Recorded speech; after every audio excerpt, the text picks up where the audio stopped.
why is the narrative that this is not? It is possible for markets to become quite concerned about whether or not the U.S. will pay its bills before the day of reckoning comes.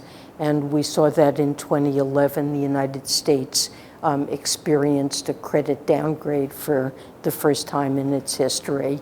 And that can have serious market consequences, and it can have consequences for the U.S. borrowing costs and for the borrowing costs of every American, which are tied to the cost of the US Treasury to borrow. So it's a very irresponsible thing to do.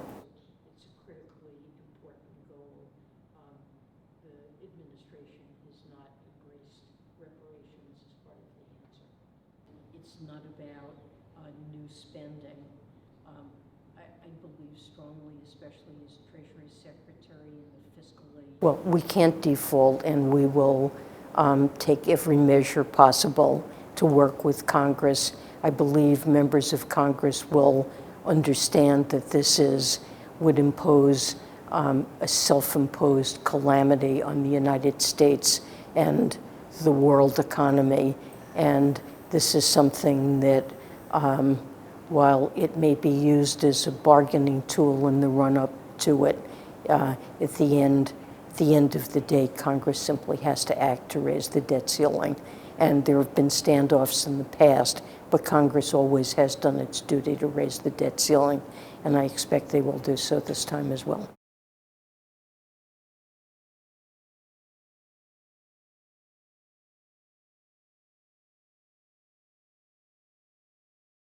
Well, we feel it's essential that the debt ceiling be raised, and that Congress needs to understand that this is about paying bills that have already been incurred by decisions of this and past Congresses, and it's not about new spending. I believe strongly, especially as Treasury Secretary, in a fiscally sustainable path that's important for any country, but it can't be negotiated over whether or not we're going to pay our bills. And not to do so would have devastating economic consequences.